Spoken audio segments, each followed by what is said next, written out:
Cette fois c'est la fin, on se retrouve pour une nouvelle vidéo Lego Magazine. Aujourd'hui, magazine Lego Ninjago Dragon Rising, premier de cette année 2025, donc magazine de janvier 2025 évidemment, avec donc une toute nouvelle série qui commence, on verra ça plus tard.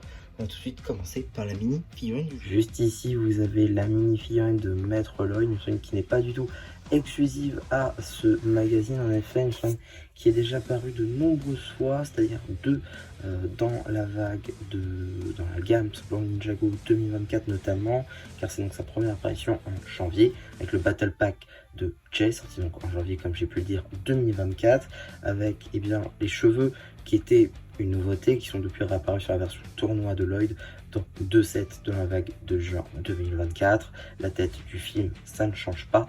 Le torse et les jambes, eux, sont réapparus derrière dans les Dragonstone Shrine, évidemment. L'arrière de l'animation est très très cool, avec l'espèce de dragon source juste à l'arrière, c'est de toute beauté. Vous avez vu la première, on vous montre quand même la deuxième expression faciale, histoire de faire le tour complet.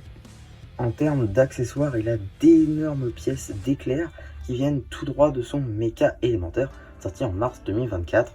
Des pièces assez spécifiques pour le coup, qui sont pas mal à retrouver dans un magazine en termes d'accessoires. Maintenant les cartes. Avant de commencer dans le vif du sujet, j'aimerais vous montrer très rapidement le petit fascicule des règles du jeu qui change à chaque série. Donc c'est plutôt appréciable d'avoir une nouvelle image à chaque fois et ça me permet aussi de voir accessoirement à quoi va ressembler l'image de l'album, parce qu'on n'en a toujours pas.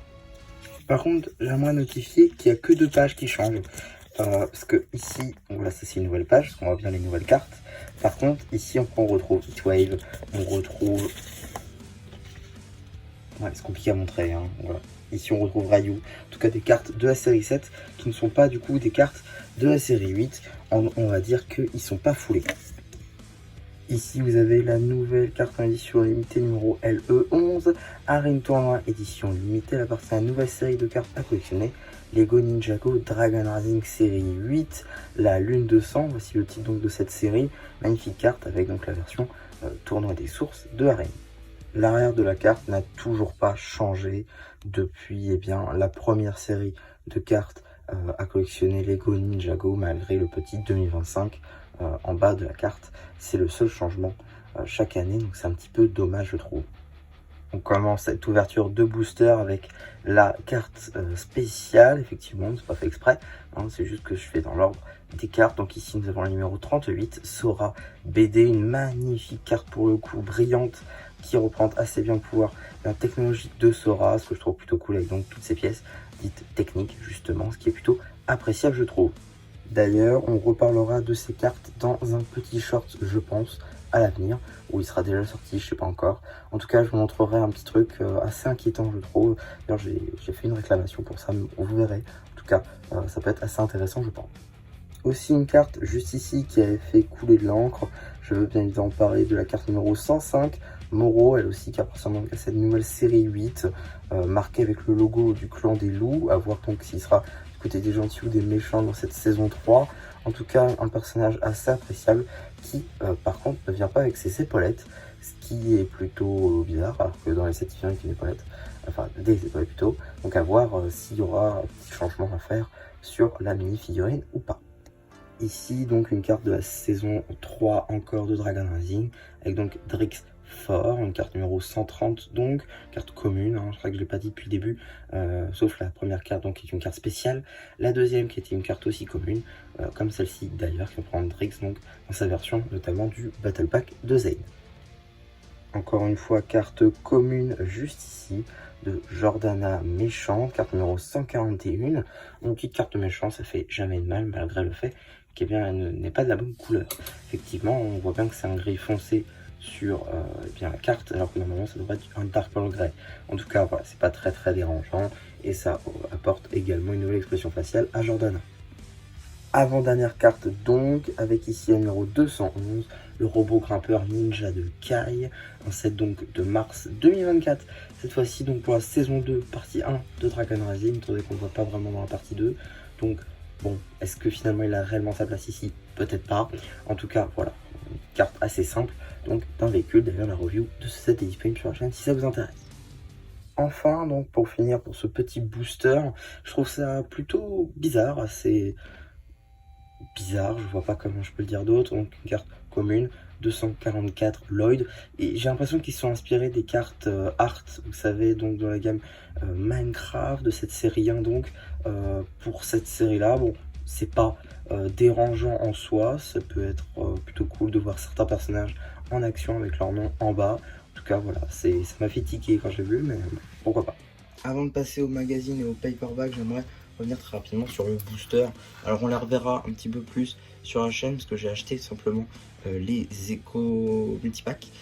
Donc on les reverra, en tout cas je vous montrerai les 4 illustrations parce que je les ai.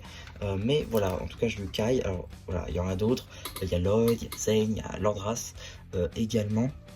En tout cas voilà, un petit booster plutôt sympa. Alors ils ont juste changé un petit truc, il n'y a plus les chances. Moi c'était ma passion quoi, de voir les chances que j'ai de me faire douiller. Donc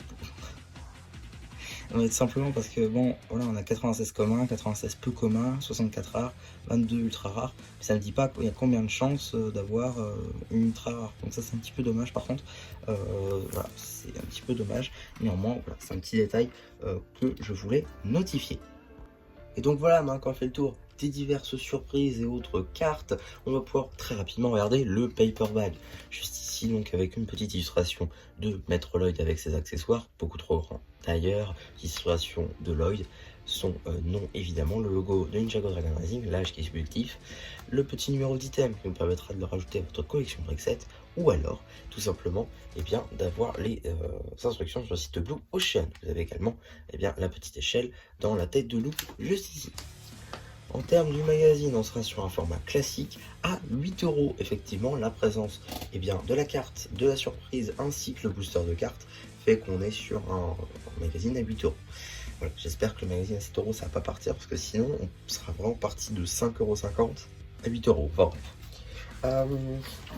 on a, comme d'habitude, on commence directement avec le sommaire sur 2 pages, cette fois-ci un peu à la Star Wars si on veut, avec donc un petit récapitulatif de Dragon Rising, donc saison 1, Chasse au dragon, saison 2, partie 1, le rituel de la lune de sang, et saison 2, partie 2, le tournoi des sources. Donc là, on est dans cette 3e partie si on veut, avec donc le sommaire, je l'ai pu le dire, ainsi qu'une petite page juste ici, une même double page, pour notre surprise du jour, c'est-à-dire Maître Lloyd, avec des petits jeux en rapport. On a ensuite des petits jeux avec les dragons sources. Ici, un petit jeu qu'on a pu retrouver dans d'anciens numéros, notamment du magazine Ninjago Legacy, c'est-à-dire un jeu où il faut trouver certains donc, personnages dans ce remue-ménage de beaucoup trop de personnages pour le coup. Beaucoup de versions de chaque perso, ou de perso en général, c'est plutôt cool. On a ensuite justement les questions qu'il faut répondre par rapport à la page qu'on a vue juste avant, ainsi qu'une petite publicité pour le Climber Mech de Kai qui est disponible en review sur la chaîne si ça vous intéresse. On a ensuite un petit, cette fois-ci, une petite BD qui se passe visiblement après le tournoi des sources.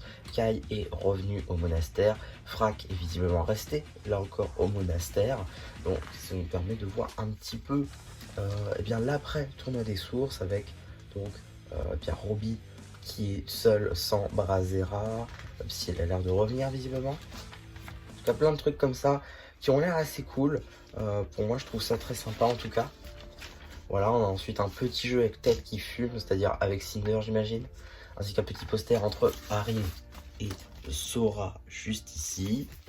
On a ensuite un double poster, enfin un poster pardon, sur Zane, ninja au sang-froid, et la suite du poster entre Arin et Sora. D'ailleurs, Sora qui est quand même bien présent avec son pouvoir technologique qui reprend d'ailleurs une carte qu'on a pu voir tout à l'heure. En tout cas, on a également la page pour l'abonnement, juste ici, qui comprend donc le magazine Dragon Rising ainsi que Legacy. Suite de la BD qui, je ne sais pas si je l'ai dit, mais elle sera disponible sur la chaîne BD, hein, toujours. On a ensuite donc une grosse page de BD qui est en fait une même case, donc ça c'est plutôt cool je trouve, avec l'ascenseur d'ailleurs. Si ça vous intéresse, je vais faire un mock sur l'ascenseur. Je vous renvoie vers le playlist mock pour ceci. En tout cas, juste ici, voilà, suite et fin cette fois-ci de la BD. On a une page donc sur les méchants avec Ras, Blecht, Noct, ainsi que les 5 bannis juste ici, avec Rox qui a été dévoilé à la fin de la partie 2. On a également Drix et Zard qui ont été disponibles dans les sets notamment. Drix depuis janvier et Zard en mars. Cure est notamment le dernier qui n'a pas encore de reveal officiel, concernant son design en tout cas. On a ici donc à peu près tous les duels, même si en vrai c'est un peu faux, puisqu'il y a des personnages qui ne sont pas au tournoi des sources. Je pense par exemple à Jordana, garde des temps, donc le Blect, qui ne se battent contre personne, tout comme Arin qui se bat contre personne, pardon. Donc voilà, là-dessus. En tout cas, on a une petite page concernant Call vs Frac, plutôt cool d'ailleurs je trouve, avec un petit show en rapport. Et ici, chute de neige, ça c'est plutôt cool, avec la moto de Zayn qui n'est pas présente dans cette partie 2, donc à voir si elle sera présente en saison 3, même si je crois pas trop. En tout cas, voilà, ça va se permettre de l'incorporer, on va dire, un petit peu. En termes de publicité maintenant, on va avoir une petite publicité. Vous allez voir pourquoi je vous montre la dernière avant. Petite publicité pour les cartes. Alors j'ai acheté les lots, donc les multipacks et tout ça. Je les ai achetés. On verra si je vous fais des shorts ou des vidéos, j'ai pas encore décidé. En tout cas voilà, ça vous verrez ça après, un petit peu après. Et je vais pas tout de suite vous montrer ce qu'on a dans le prochain, parce qu'il y a un petit truc très intéressant je trouve. Et c'est là qu'on voit peut-être si le magazine Ninjago est finalement pas le préféré de Blue Shed. Parce que juste ici on a une petite publicité pour le prochain magazine Lego Marvel Spider-Man, magazine qu'on ne pensait pas qui allait arriver finalement, puisque on a vu une publicité pour le prochain Marvel Avengers et pas pour Spider-Man. Donc du coup c'est bien une Venom avec une créature vénomisée, donc ça veut dire qu'on aura même surprise, on aura 4 têtes de Venom, donc c'est assez appréciable je trouve, une très très bonne surprise. J'ai hâte de la voir, ça sort le 23 janvier. Voilà, notez-le quelque part, parce que pour le coup, c'est disponible dans aucun magazine de publicité, sauf ici. Donc ça, c'est plutôt cool. Et donc, qu'est-ce qu'on a dans le prochain magazine Lego Ninjago Dragon Racing? Eh bien, nous aurons tout simplement la figurine de Lord Rass, avec, dans sa tenue tournoi des sources. Alors, cette figurine, ce magazine, en tout cas, il y a beaucoup de choses à dire. Là, c'est sur le 14 février. De 2, il y a la tête de Zayn et l'Arc Dragon Focus, ce qui veut dire qu'on sera en saison 3 directement. Et 3, la figurine. Comment je peux dire ça, on a essayé de nous faire passer cette figurine pour race tournoi des sources rose. Effectivement, on le voit beaucoup dans la partie 2, il est rose. De toute façon, le pelage est rose. Et dans les sets, on a que en rouge, ce qui est un petit peu dommage. Ce qui fait passer d'ailleurs la figurine la plus belle de l'année 2024 pour une figurine non canon, ce qui est un petit peu dommage. Tout du moins, sauf si on considère l'épisode 19, épisode 20 de Dragon Racing saison 2, où effectivement là il est rouge. Mais du coup, la plupart du temps, on l'a en rose, c'est un petit peu dommage de ne pas l'avoir. Donc là, en gros, on te fait passer la figurine avec un torse rouge, avec une tête rose et des griffes juste à Speed. Cette figurine n'a aucun intérêt pour le coup, parce que ça nous fait vraiment penser à un race rose, et au final on va avoir un race rouge, c'est un petit peu dommage. Personnellement, voilà, j'aurais les griffes, je les mettrais sur un Garilou qui n'a pas de griffes. Tête de race, j'utiliserais. Le torse, pour le coup, je sais pas, parce que j'ai déjà 2 races rouges, donc j'ai pas forcément l'utilité d'en avoir un 3ème. Et les jambes, pour le coup, ça peut toujours servir pour des cuissons, donc ça c'est pas mal. Mais par contre, ouais, j'aurais vraiment apprécié avoir un torse rose, ça aurait pu être pas mal de l'avoir dans le magazine pour le coup, mais bon, tant pis, c'est pas très grave finalement. C'est quand même une bonne surprise pour ceux qui n'auraient pas, race rouge, mais à ce moment-là, mettez la tête en rouge, quoi, ça aurait été quand même mieux, je trouve. En tout cas, voilà pour ma vidéo sur ce magazine, j'espère en tout cas que ça vous aura plu. Surtout, n'hésitez pas à me dire ce que vous avez pensé de ce magazine, du prochain, et si vous avez acheté le magazine ou si vous comptez le faire. Et n'hésitez pas aussi à liker la vidéo, à vous abonner, et voilà, du coup, si ça vous a bien plu, qui vous dit bye bye.